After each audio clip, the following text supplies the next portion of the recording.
Say hello to everybody. You're on. Okay. Everybody, to this episode of AT Live. We have a very special show for you today. We have an illustrious guest, Aliza Lipkin, who is zooming in from the Holy Land. She is a noted author, speaker, and scholar. And we're going to be discussing a perplexing and disturbing episode that happens in this week's Torah portion, Shemini, when the sons of Aaron, Nadav and Avihu, bring a strange fire and are consumed instantly on what should be a day of great celebration. So, yes? So now you can start greeting people. James Roth is in the house. Hey, James is in the house. Elizabeth Rosenberg in Chicago. I'm not used to doing this, so the things are moving around a little bit here. Okay. Hold on, we're just getting Nina set up so she can see comments and be on the Zoom and receive messages. Okay, so it's something like that. Okay, there we go. Okay. Anyway, now you Take two. Yourself. Welcome, everybody. Okay, so here I am with Aliza Lipkin. We're going to be discussing this week's Torah portion, Shemini, which is the episode in Leviticus where after, and correct me if I'm misrepresenting this, so after the 7 days of finishing up the Mishkan, it's kind of the 8th day when everything's going to start for real, and then something awful happens. So Lisa, why don't you get into it and explain what's going on? Great. Okay, so before I begin, I'd just like to take 1 minute, if it's okay with everybody, to devote this Parsha discussion for an Aliyah Neshama, because I lost someone who's very, very dear to me today. It's my brother-in-law's father, and lest people think that that's indicates some sort of distance with the in-law in there, that his father was like an uncle to me, like a grandfather to my children, instrumental in so much of my life. We grew up in the same neighborhood, so I've known him since I was a child, and he's always been a mentor because his name was Dr. Robert Dublin. His Hebrew name, Reuven ben Pinchas, and always a fervent Zionist, a lover of Torah, a lover of people, always fighting for the causes, as far as I can remember, for all different kinds of Jews, for the Russians, Ethiopians, always working and always loving, and really something that instilled in my heart a greater, deeper appreciation for everything that matters.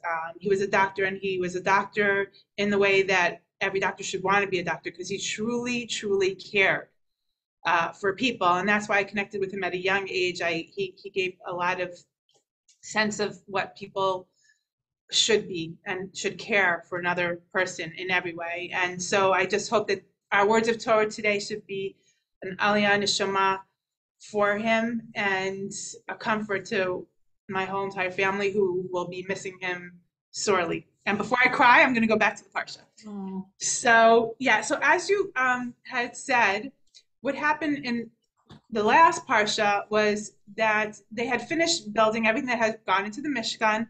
And before this day, where is what they will start with in a moment, there were 7 days that Moshe actually did all of the work that the Kohanim were to do. And each day he would do the work, and he would assemble and disassemble the Mishkan every day and do the work that the Kohanim were to do, while Aharon and his sons were in the Ohel Moed. They were like kind of in seclusion, a little bit of bidud, a little bit of what in Israel we call like we've had what do you call it with Corona when you're in bidud? I forget the English word for it. Lockdown.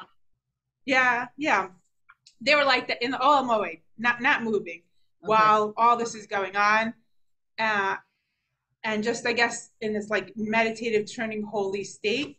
And Moshe was doing everything. And then after those 7 days, finally was as we start our Parsha, the 8th day, which is really the first day where they were going to use the Mishkan, the tabernacle, in the way that was intended to be used. And it was a first of many things.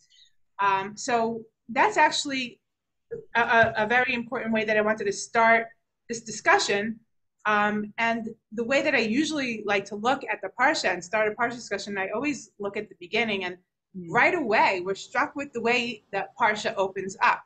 First of all, it opens up with the word Vayehi, which connotes a foreboding.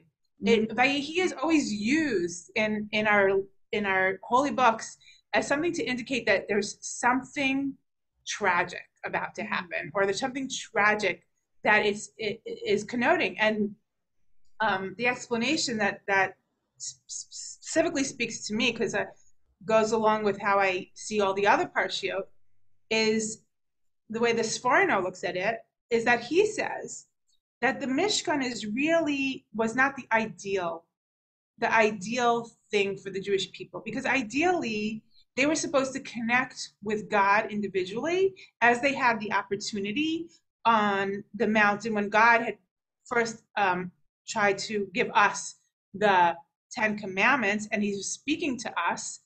And then the people were taken aback that it was too much for them. They said, we can't handle this. No, we don't want this direct communication. Moshe, they wanted go-betweens. They wanted steps. They couldn't handle the intense holiness. They said, we're going to die. We can't do this. So this is really kind of plan B.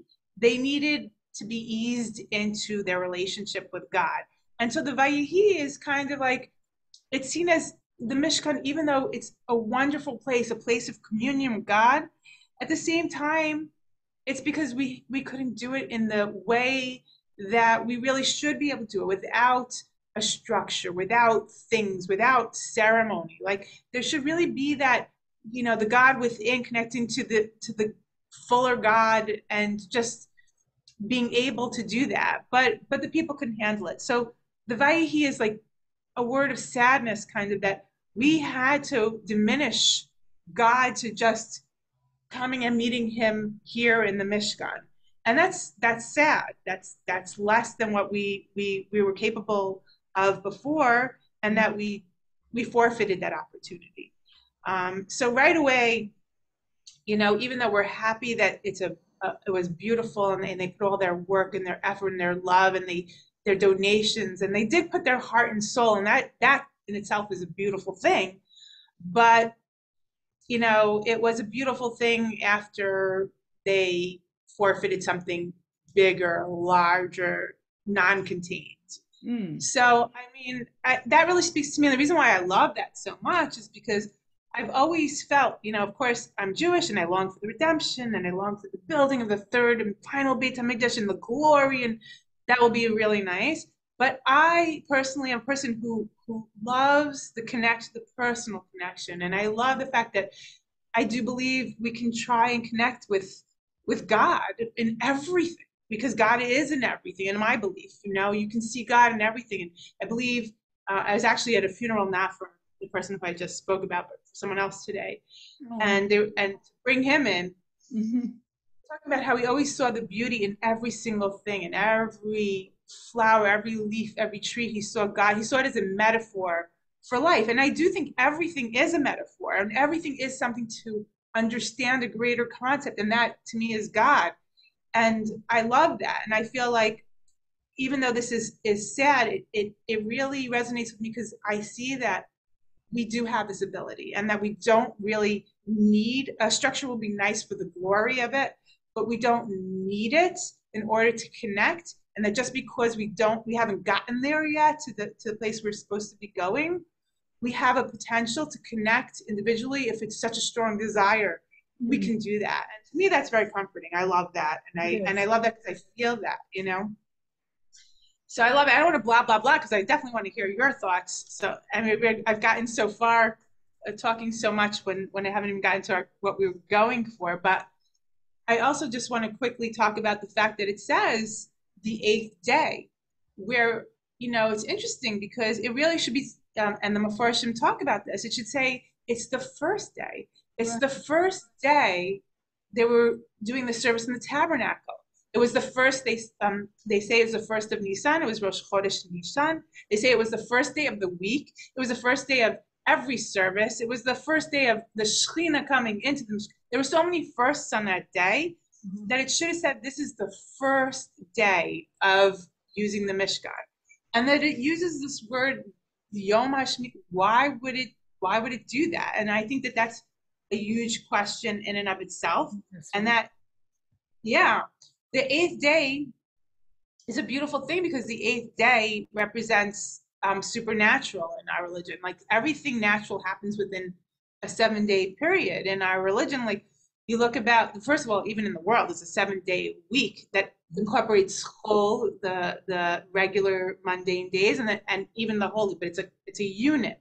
And then we know the Shemitah and the Yovel. There's 7 days. When a bride and groom get married, they have Sheva Brachot. They have 7 days of that. There's 7 days of mourning, like I just said. For an Avel, 7 represents, a completeness unit. Yeah, in this world. And 8th is something supernatural, as we know, like with Hanukkah, right? Eight. There's 8 because it represents one thing above the supernatural. It's a step over this world. So I think the indication is that something supernatural is going on to happen.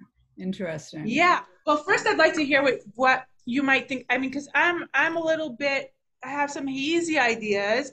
I know that it indicates that, but I don't really feel like I've come to clarity. First I want to hear. Do you have any feelings or any sense on what the 8th, what they're trying to tap into here? That's a great point. I hadn't thought about it in terms of the 8th day. What came to me was this kind of theme of finally getting there and then not getting there. Like when Moshe finally gets to the promised land and then his life ends, he's not even able to go over. So this kind of excitement, like finally we did it. Wait a second, unexpected setback. So in terms of the 8th day, so I think the 8th day kind of connotes miracles, like you said, supernatural. So is it a little bit of maybe foreshadowing that first of all, you have the beginning, it's starting a little bit on a note of gloom, and then, so it's a little bit gloomy, but then we're being told the 8th day, well, that could be a miracle, but is it a miracle what happened? So it's a very perplexing and frustrating and sad episode. I personally would like to think that the sons of Aaron who are consumed in fire? Consumed, their bodies just kind of disappear. I would like their bodies.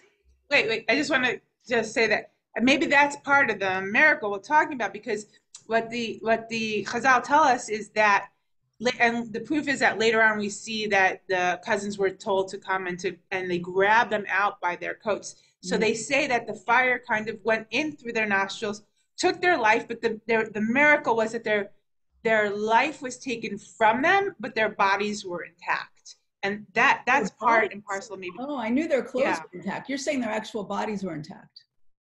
Yeah. Oh, wow. Maybe that's what I've read. Sucked out. Okay. Yeah. So that definitely would be miraculous. So I guess also maybe we always think about miracles as being something that's good. Good thing. Like what we see as good. I mean, I don't know, also what we as human beings with our limited capacity see as good, it might not always be what really is good, but maybe there was a sense of mercy within this act of taking the life that, you think of the normal pains of a fire burning a body would be excruciating. Right. Well, maybe it wasn't an excruciating kind of death, I don't know. Maybe that was the supernatural part.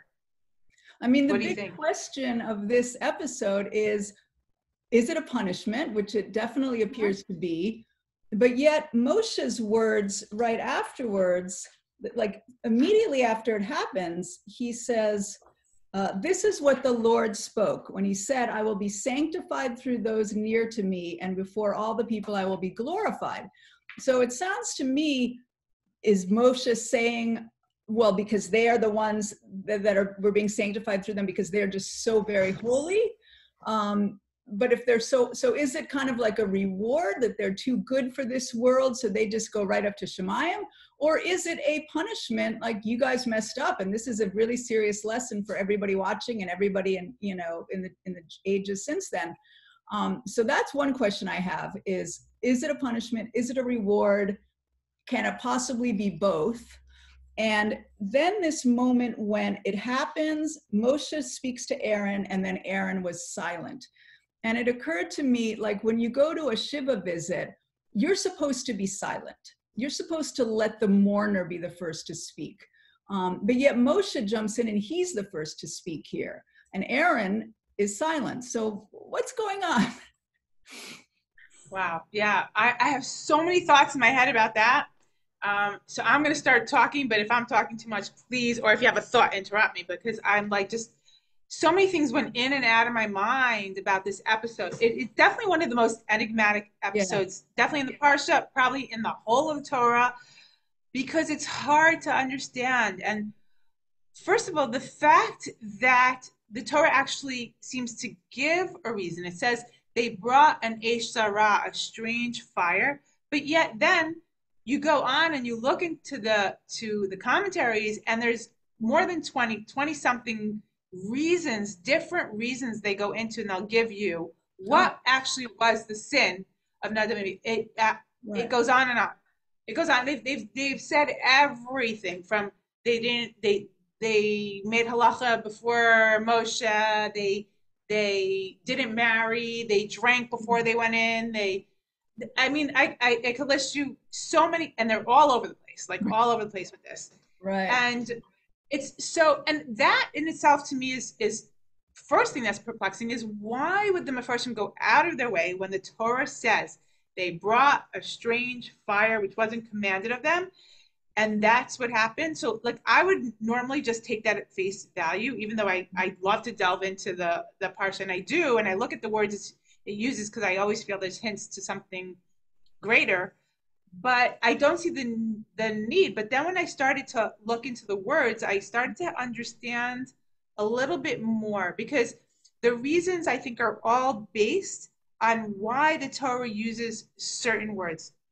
For instance, I found it quite fascinating that and this goes in line with one of the reasons, that the Torah uses the word when it talks about what they did. It says that they took, right? I'm trying to find the pasuk exactly. I'm in the wrong parsha because I dropped my chumash on the floor. Okay, so what happened was they took for themselves. But where is it? Okay, vayikhu bnei Aharon Nadav and Avihu ish machto. So this word I don't know Hebrew. Our audience doesn't. So get. Oh, okay. So let me. Okay, thank you very much for telling me that. Mm-hmm. So it starts with vayikhu, which means that they took. Nadav and Avihu took. They each took their fire pans. Now this word vayikach, they took. It hit me right away that that's the word that's used in the sin of Korach. Korach, it says vayikach Korach. And so right away that sends off bells, because that's what the Torah does. It always uses words to link you to the other story, to make a connection and see what they have in common. So when I saw that, I said, let me go look closer at the story of Korach and see what the connection is. And it was crazy. So some of the story of Korach, just to refresh people's memory. Okay, so now Korach, many parashiyot later, he had a problem. He was also born to he was a Levi, and he felt, as the commentaries tell us, very upset. He felt there was some sort of nepotism, that Moshe he thought that it wasn't necessarily divinely ordained that Aharon should be the Kohen, and that the sons that came after him would be the Kohanim for all time. Because what happened was he was born before that, so he didn't get to be doing that service, and he felt gypped, and his ego was hurt, because Korach was a very important person. He was, at that time, he had riches beyond, and he was very renowned. He was a great man, right? He was a great man. Yeah. He was a great man. He was, yes, we're told he was a brilliant man. He was a great man. But at the same time, sometimes when somebody gets so great, the ego gets, sucked into that. Mm-hmm. And in a sense, did not believe that God had chosen Aharon for the mission of the Kohen Gadol and that his children should be the Kohanim for all time. And he was upset about this.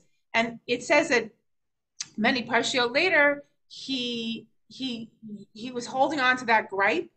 But it is, as a matter of fact, depends on which commentaries you follow. But one commentary even says that this was the event, even though it comes much later in the Parshiot, that it happened pretty much after, which is the one I like to follow because it makes a lot of sense to me. Right. And I'll tell you why. But that he was upset. He was upset because he wanted to do the service, and he gathered the people who he thought would side with him. So he took 250, it says, of the great people of the time, which were all, as we're told, were all firstborns, and from the tribe of Reuven, who was really supposed to be originally taking the role of a Kohen. The firstborns would have been that role till Reuven sinned and didn't, show up for the task in the capacity that he should have, and it went to the Kohanim. So he gathered from the tribe of Reuven, which is Datan Aharon, we're told, and 250 other firstborns, and he's like, we're all holy. Why is Aharon and his sons taking all the glory, all the work? And then he made this rebellion against Moshe and against Aharon. And it says, it opens up that parsha with Vayikach Korach, when it says he took the people, those 250 people, the tribe of Reuven, everybody that he took with his words. He was trying to take a position that he felt he was gypped out of. And that was very interesting to me, because when I read Vayikach in terms of Nadav and Avihu, I had this sense that it was connected. Now, not necessarily, like also Korach, like you said, was a great man. I think that Nadav and Avihu, that we're told that there's a great debate. Some people say they didn't necessarily do something wrong. They wanted to connect with God. They were so holy. They were taken. Okay, but the point was that they wanted something, because it says that God did not command. They wanted something more. They wanted something that wasn't ordained by God. And if they wanted something, even if we say as they say, Gnaya Shvach, if you want to say it to their praise or to say it against what they did as something that's negative, either way, on either side, it was something that wasn't required and wasn't asked of them, And so, I don't know, we don't know them. Maybe they were willing to give up their lives to God. Who knows? Mm-hmm. Maybe they knew. But either way, they were trying to accomplish something that they shouldn't have. And I'll tell you that the role of a Kohen was to represent the people, to bring the people closer to God.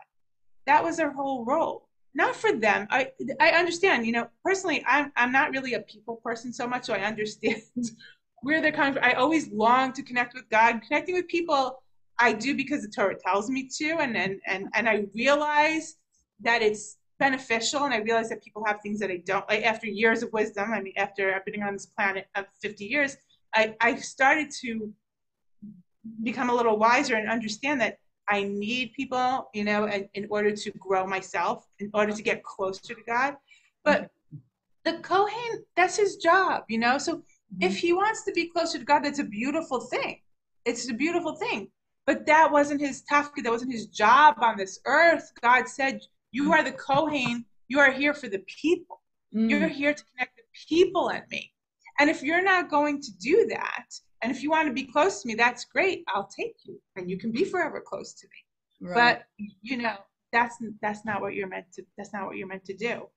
So I think that's part and parcel of what went into it. And it's so interesting because if you look in the Parshat of Korach, you'll see when he challenges Moshe and Aharon, that Moshe says, what does he tell him? He tells him, take, and it's the same exact words. He says, take your the plate, what's it called? I forget what it's called. The machat, I don't know what it's called in English, but to take your Yeah, the pan to offer the incense, same exact thing he tells them to do, the same exact thing that Nadav and Avihu did. You take that, and we'll see if God accepts your sacrifice. You will see who God accepts, yours or Aaron's. And what does God do? He burns them up in fire, but he takes Aaron's, and then the people start to die. So it's a direct parallel in the story. So I think that by using this word, by yikach, it's trying to draw us an understanding that whether you see it as high level sin, no sin, the relevant point is that when God gives us a job in the world, and their job was to be the Kohen, to represent the people, it has to come before, if you want to continue to exist in the world, that is your job, and that is what you have to do. And if you're not going to do that, and you want to be close to me, God says, I'll take you, you'll be close to me, but you're not doing your job, So that's kind of what I've gleaned from it. One way I think of understanding it. What do you think about that? Well, interesting. And I just a bit about myself. I grew up totally secular. I have no formal Jewish education. So it's just a real learning curve. But one thing that I've learned, which is kind of counterintuitive, is that it's actually more righteous to do something that you're obligated to do than to try to go above and beyond. Because I think it seems more like, well, of course you got to do what you're obligated, but even better if you do more than that. Actually, no. Do what you're obligated to do. That's the focus. And so I think this is also similar, to that lesson.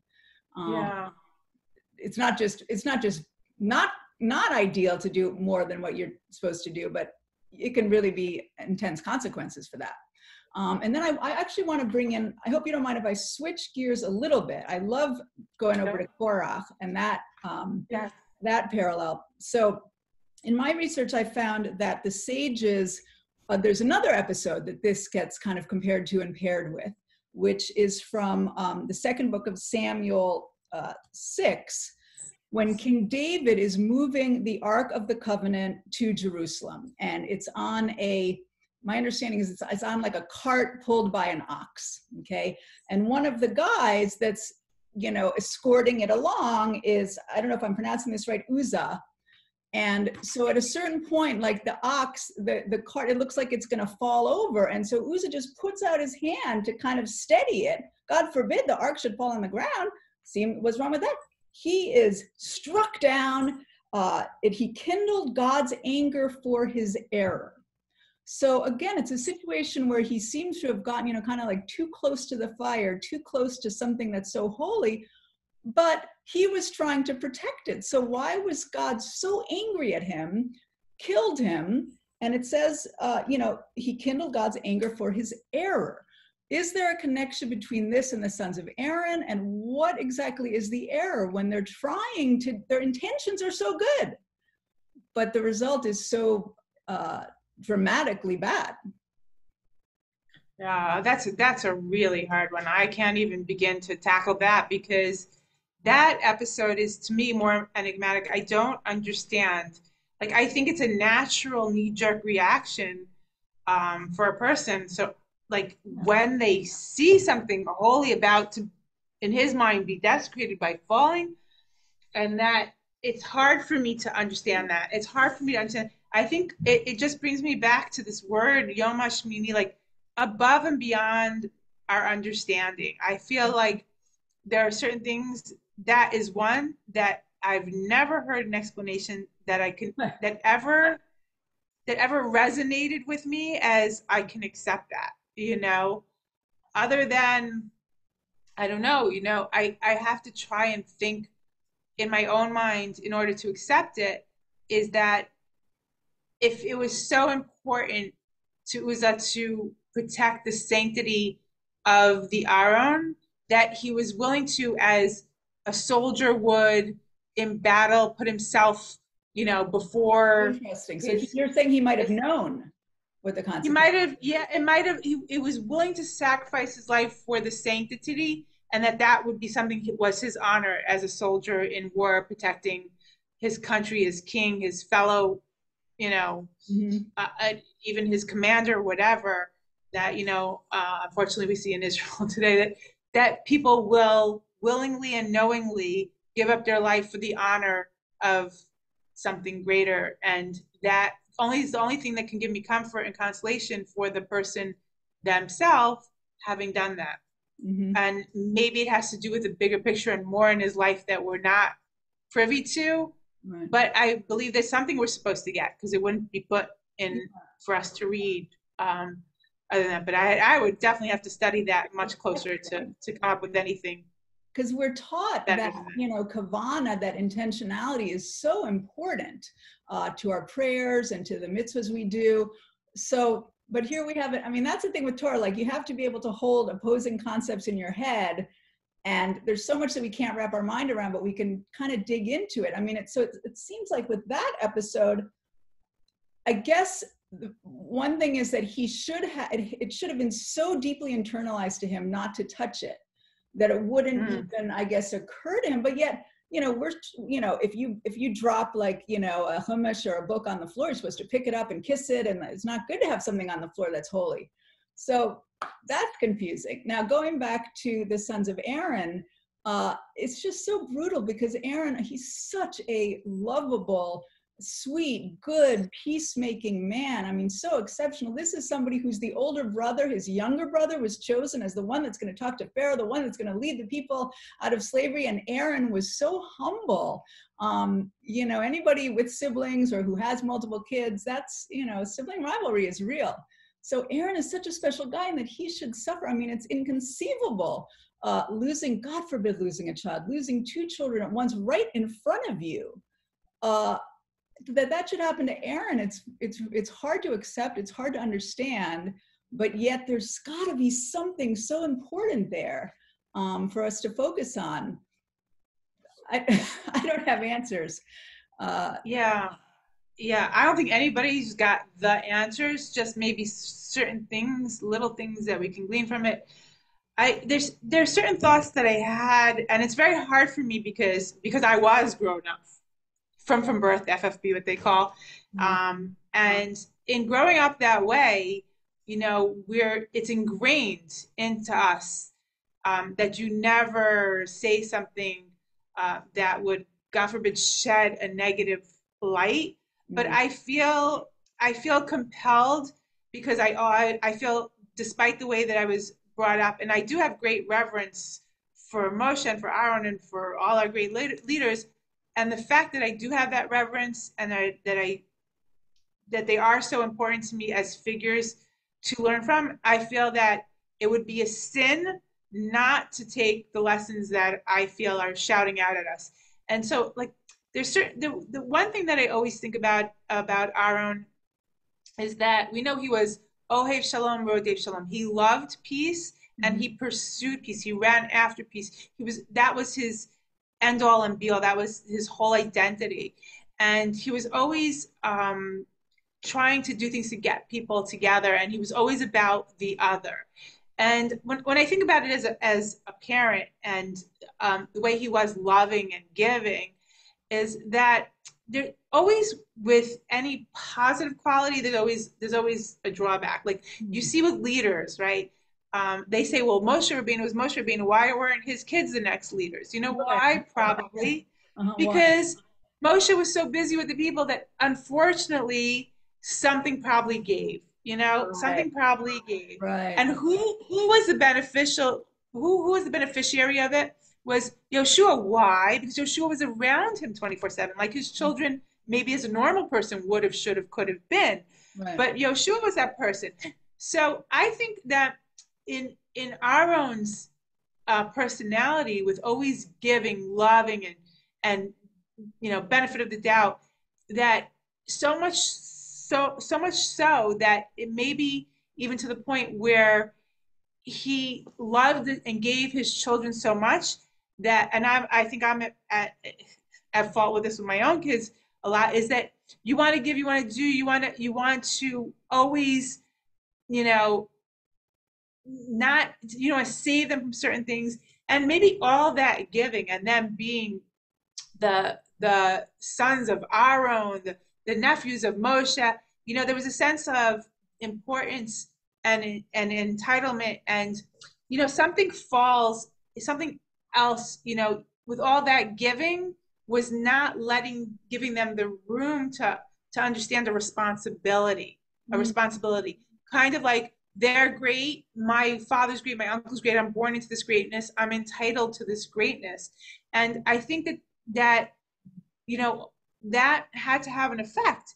And some of the commentaries even say it's hard to absorb this, because they say, you wouldn't imagine commentary saying this, but they say that one of the commentaries says that they walked behind Moshe and Aaron, and they said, when are these old people going to die so we can take up their position and lead the Jewish people? Because and you can imagine this at in any time and age, that people like, oh, I really understand the people. They were older generation, like, we can really deal with the people better. But they were missing an understanding. They were missing something that I think that also came through with Korach, because it wasn't understanding that God chose Moshe. God chose Aaron. Why did he choose them? Why? If God chose them, and if God gives them life, every second that God gives them life and puts them in this position, is because God knows they're the person that belongs there. They're the person who can get the job done. They're the person to do what needs to be done at the moment. And they should have had that reverence and respect. And that's why some of the other commentaries say they didn't ask Moshe, they didn't ask Aaron, they didn't ask one another before they went ahead and brought this strange fire. There was no asking. They didn't do any of that. They didn't have that reverence, the way to take a step back. They had too much, you shouldn't doubt yourself all the time, but they had too much confidence in what they thought was the right thing. And that can be a problem also. You don't want to be not confident, but you have to know when to defer to your father and your uncle and the people that know better. And even sometimes your brother. Some of them say they didn't even ask each other. It says Ishat Machlita.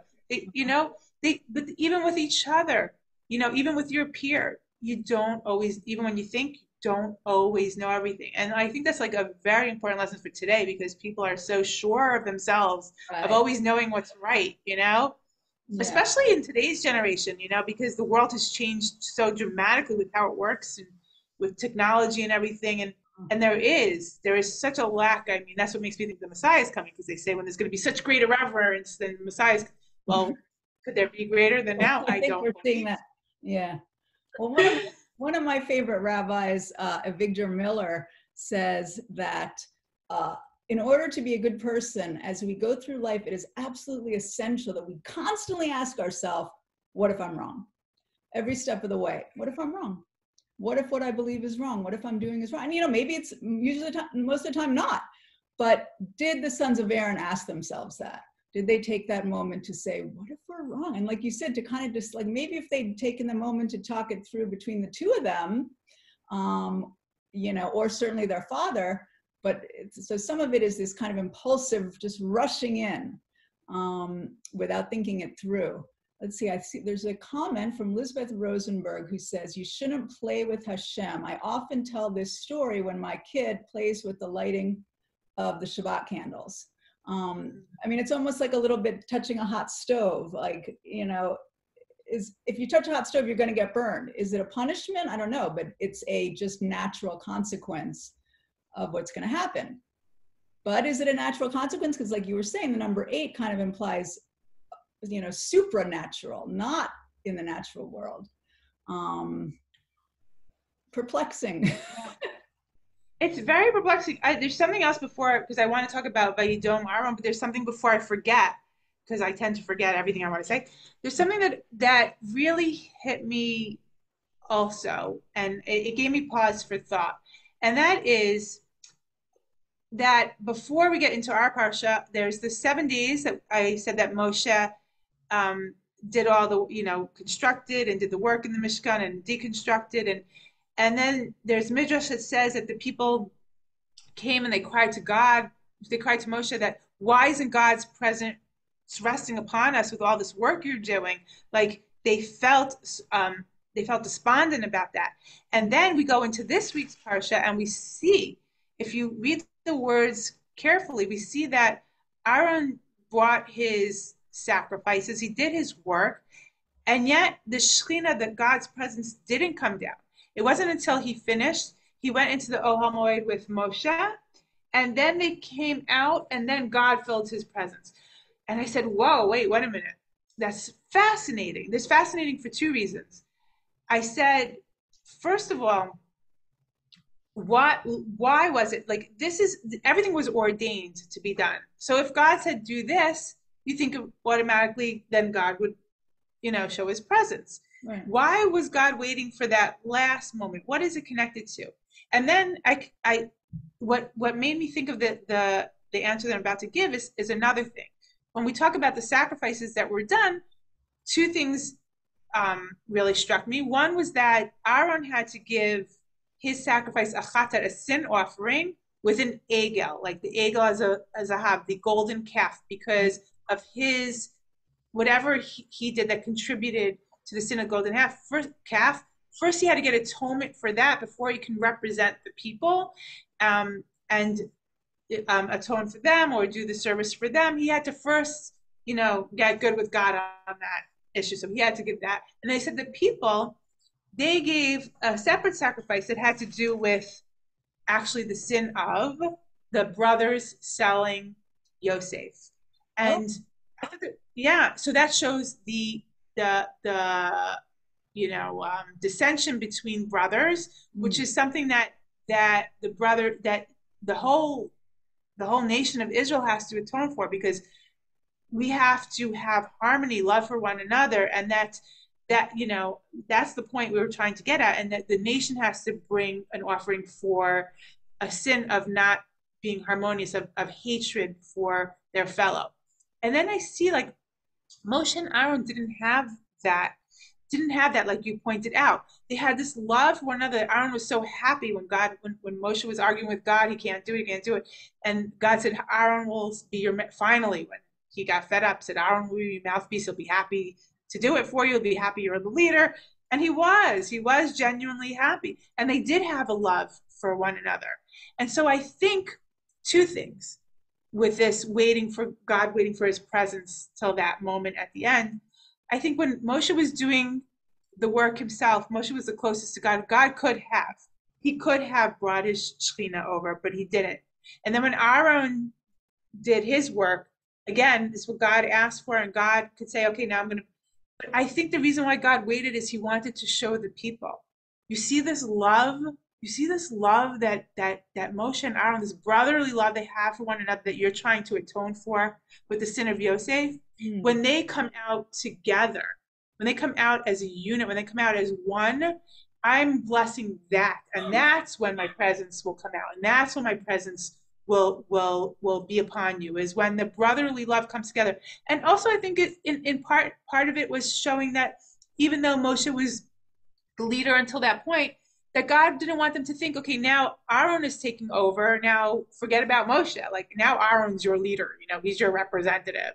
Like, I think that he wanted Aaron to do his work, and then Moshe to come out and say, even though Aaron now is the Kohen HaGadol, even though he's doing that work, Moshe is still, there's a partnership here, and that it takes those two compartments, to bring my Shekhinah. So, like, also to validate both figures as leaders to the nation.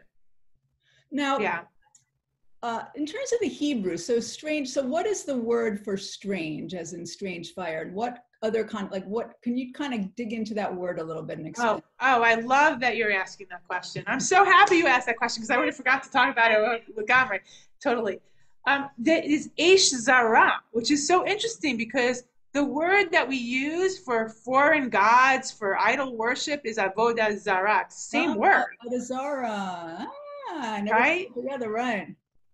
Yeah, so Eish Zara, strange fire. Right. I have to think, and this is what leads me to think also, and I didn't see this in the commentary, so everyone can leave what I'm saying now as, I don't take that, but I think that Nadav and Avihu, that when they saw, the fire, that what they had the sin after the elevation offering was done, and that God's came and took his fire came and consumed the sacrifice. And I think that they had, in a sense, thought that they can generate something godly in a way that was not like, I think when we're doing things, we have to take, like you said, take into account what is required, what God wants from us, and not just to get caught away with our passions. Like I'm definitely guilty of this because it's easier for me. Like I'm a very, very passionate in the minute person, and like I feel like doing this now, and okay, but do you feel like I don't know, going to Ne'ilah on Yom Kippur? No, I don't feel like doing that. It's like, that's not, no, I don't feel, no, God, but you got me, because yesterday, I sang praises from my heart. I have a clear blue sky.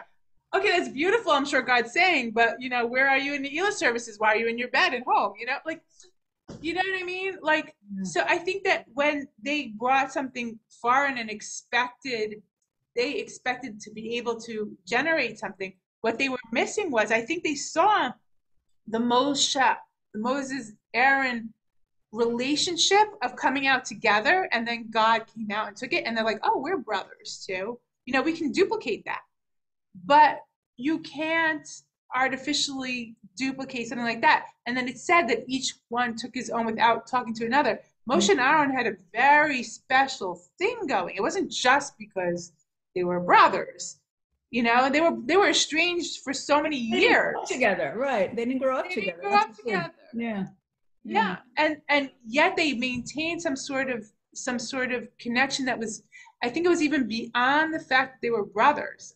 There was just something of the valuing who they had such different lives. If you think about it, Moshe brought up in the palace, and Aaron brought up with the slaves. It's just, it's two totally different lives.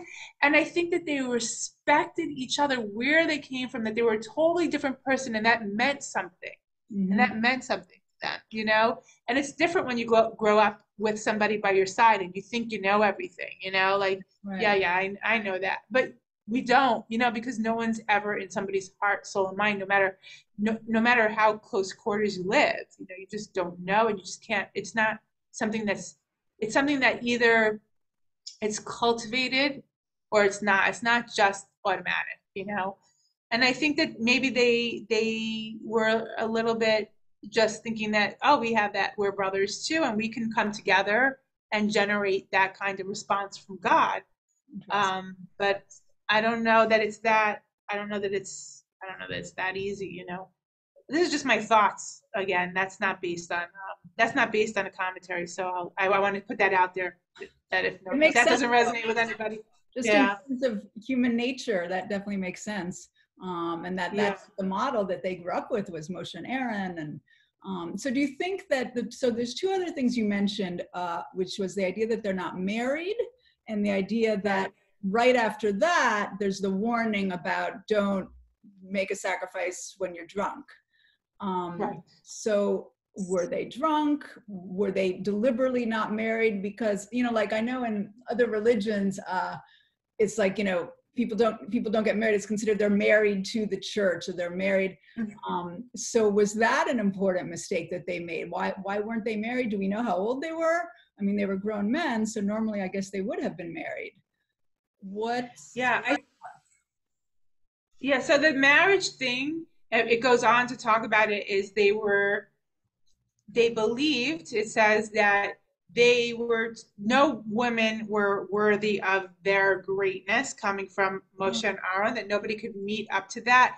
And then it goes on to talk about how there were many women who pined away for them to be able to be their wives, and that they went on to never marry because they were waiting for them. But, I'm a very big metaphor. This represents this more than to be, because it could be both. But I do think that in the fact of not marrying also represents something else, as not being able to partner with other people in a give and take of, I need other people to complete me. And not being able to have that kind of a relationship. And in our religion, there's three things which I always say I call them three things, but they're, when you get older and wiser, you realize that it's really one. Is that we're told to cultivate our relation, us with God, us with our fellow man, and us with ourselves. There's those are three components. But when you get older and wiser and you start to understand, is that they're so intertwined that you cannot fully have any one of those unless you've worked on the others. Because like that. Yeah. And if you really look and try and think about it, you'll see why. And I think that the fact that they wanted to connect with God was something that is also attached to ego, is because I want, there's God in every single person. And I think that it's a human nature to want to connect with what's holy and what's divine. But for them to say that I only want that is egocentric. It's because it's my world, my world, me and God. But God is everything and everybody, and God is inherent in every human being. And if a person thinks they can connect with God by not connecting with people, they're missing on God in him, in her, in every other person, and they're gypping themselves out of God that exists, that they're not experiencing because they're not connecting with the other person. And it only through fully devoting yourself to other people can you really have that fullness. So I think that's really important, and I think that's an important lesson here as well. What I really want to also get to, we didn't get to yet, is Aharon's reaction of Vayidom Aharon. I want to know what you think about that first. About Aharon's, it says Vayidom, he was, they say silent. You want to interpret it as silent? Yeah. So tell me that word and what are the various implications of that word? Okay, you don't want to go first? Oh yeah, sure. Well, I mean, it's just so sad, that moment. And I think, like, at least on the surface, I mean, there's certain moments in life where there's just no words. God forbid, an awful tragedy like that, it just kind of like knocks you for a loop. So it just seems like he's kind of been punched in the gut and can't even formulate words. That's assuming that he's like other people, but that's, maybe kind of a shallow interpretation of what that silence really means. And is that silence a disagreement with Moshe? Is it a response to Moshe? Is he even listening to Moshe? Is he just so, stunned, paralyzed? I don't know. What's going on?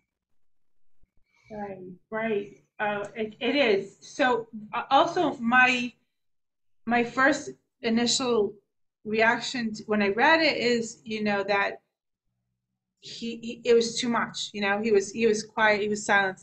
But then again, like I say, when I look at the Torah, the word that it uses is always very important to me. Why does it choose to use this word vayidom? Because there are different words or better words to imply that he was quiet, that he was silent. Shaket to be is quiet. Like, why does it use this word vayidom? And so when I want to understand, I start to analyze the word. And so I go in two directions. I first say, what does this word mean specifically? And where do I see it elsewhere in Tanakh that will give me some hints? So the first thing that I see, I look at, because it's no work, is I look at the word, right? So dom, it has to do with blood, I think. Right. Yeah. That's blood. And I think the first thing that I think of as a parent is that, his whole world stopped. Like, you think, like, Adam is considered man, is an Aleph and Dam, right? It's Aleph to me is God, and the blood that goes through him, that circulates the God, the life force in him. And then you see this word without the Aleph, like all of a sudden, when his children that he loved his whole life, were taken from him, his world stopped, right? So that's the first thing, like you said, that hit my mind. And then the second thing I think is, where can I see this elsewhere? And so one of my favorite pasukim is this kol d'mama daka, when there's a story with where can God be found, and he goes through not in the thunder, lightning, not in all this noise. It's in this silent, still voice. And I think still small voice. And I think about that, and I think that this is a moment, okay, as difficult and hard, and sometimes those are the moments. I think this is the moment that Aharon really connected with God. And even though it's through tragedy, and the reason why I say that is because very shortly after, we see that it says God speaks to Aharon, and then God tells Aharon not to drink, But where else in the Torah do we see God speaks? God tells everything to Moshe, and Moshe tells Aharon.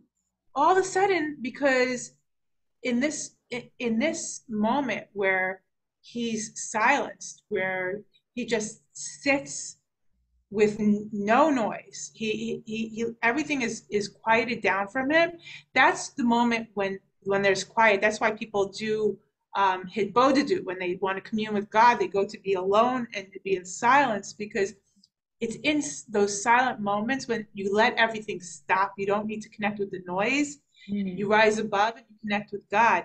And I think that something about this tragic moment stopped his world. And even though it was in the face of tragedy, we think of tragedy as people questioning God and whatever, but a tragic, difficult moment could be a time also when people connect. And I think that Aharon did connect in that moment. And I think the proof is that God speaks directly to him right after, because he has had that connection. Like same thing with Abraham, we're told that Abraham, he was connected to God, so God spoke to him. And I think that was the moment for him when everything stopped, and where he just, he let the mind quiet down, because we're right away when we have death, like why, and we think about reasons and things, and he didn't listen to that noise. He just took the moment to be quiet, and then he connected with God, and that was a very powerful, very, very powerful moment for him. And I think a moment that really made him worthy of being the Kohen Gadol for the person, because I think that was a clinching moment. We always knew that he was a man of the people, but here we really see him being a man of God in that silence, because I think he found God in that silence. And that really gave me chills when I really thought about that. I think that, and even there's also a Tehillim, I don't remember exactly which one it was, but David HaMelech says that that's where God is found. It's the praise of God is in silence. I have to look it up and find the pasuk, but he says the praise of God is in silence, and I think that really connects to this moment for Aharon. And I think that's I think it's something to give people strength also. Yeah. Is to know that we can find God not just in the good, happy, wedding, glorious, joyous moments, but that if you just try and quiet it, even if you in mourning and sorrow, if you just allow yourself to be absorbed with that silence, you can find God. God is everywhere. God is there too. That's so powerful. So the idea that, Aaron's witnessing like the worst thing that can happen to anybody, but that's exactly the moment he's closest to God. That's incredibly warm and comforting. It's beautiful. I had thought of it a much more surface level, like he's just shocked. He's almost like too stunned to even cry. But you're right, God speaks to him right after that. So he's actually in a really elevated, holy state. And he must be feeling a certain kind of spiritual joy at connecting with Hashem, but he's also just experienced an inconceivable tragedy. I want to look at it that way, because otherwise it's just kind of so upsetting that when you just see it as a tragedy. Yeah, it's interesting because the words that people analyze after, right away when they passed, and they say that Moshe was trying, is interesting, because I think you pointed this out, that Aharon was always the mouthpiece for Moshe, and here he's quiet. And Moshe, who said, I'm not a man of words, I can't speak, and then all of a sudden he's speaking. Like, what's going on there? But at the same point, this is also a beautiful thing. I think that also is an indication of their brotherly love is in a moment of need of swapping roles. I know you can't be you, I'll be you, and I know you can't be you, and I see a little bit of that. But I think when he responds and he says that that God had let him know that in his close ones he would be made holy, and then the commentaries say, oh, I thought it was going to be me and you, and I see now it's your children. And then they use that to show that was a comfort, that they're holy and that God. But I really don't necessarily think we have to see the pasuk that way. I think that maybe, perhaps, we can see it as what God is saying is that at this moment, Aharon, with the way that you are reacting, you are the one who is bringing kavod and honor and holiness, the way that you are able to still connect and keep your dignity and serve God, and to show that it's not just about the good times. Like put your money where your mouth is, right? Like Aharon was always there for the people, and I'm sure he was always comforting people and helping people and in tragedies, and I'm sure he gave them words. And now it's his time to show up. Like, you say things, is it true? And he actually really stood up as an example of I can't imagine. I wonder what the light coming out of him was at that moment, of being able to connect and to represent with that strength at the moment of inner pain, to be able to give and to represent in your moment of pain, and rise above is almost supernatural. Maybe that's why it's Yom Shemini. Maybe he rose above, maybe he rose above, and I think he's really a hero here, really. But some of the people, when they talk about it, said that it wasn't that he was silent from the beginning, that he was wailing, and that it was hard for him, and that when Moshe came and started talking to him, he was able to. And I don't think there's anything wrong with that. Anybody who has a pain is automatically going to scream out, and that just shows love. It doesn't show lack of faith in God. It shows love, of your suffering for the loss. But he had that, but he had, he grieved, but then he connected also. You search, like when you grieve, it's an automatic knee-jerk reaction. But what comes after that? Where do you go with that afterwards? If that just brought to mind a story from the Talmud. I think I'm getting the names right, but please correct me if I'm wrong. Rabbi Meir and his wife Bruria, I think this was them, where also just an unthinkable tragedy happened on Shabbat, where I guess he was probably at shul davening, and both of his sons died. Again, two sons just died. Unclear what happened. And his wife actually kept this to herself after he came back from shul. She didn't want to ruin his Shabbos. And so she said to him, if God gave you a jewel to take care of for a while and then asked for it back, would you give it back? And Rabbi Meir said, well, of course. And then I guess she explained, well, our jewels have been taken back. And her in that moment, just keeping that to herself and putting a smile on her face so that her husband could enjoy Shabbos. And then you talk about a metaphor. I mean, that's so powerful. So maybe there's a little bit of that. They belong to God, and God took them back. So it's actually, it shows God's presence, which paradoxically, like you said, is comforting. It's a what is that expression? It's a mystery wrapped in a riddle inside an enigma or something. We could just keep talking about this episode, indefinitely.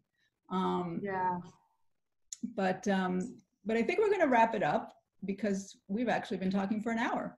Wow. Talking for another hour. But I think this was really great, Eliza. Hang on. I think there's a message here from Sal, who says, Nadav and Avihu were drawn to Hashem's light with a holy motivation, but our role in this world is not to bask in holy light. there's time enough for that when we return to the world of souls, but here we have physical work to do, mitzvahs, etc. Good point, Sal.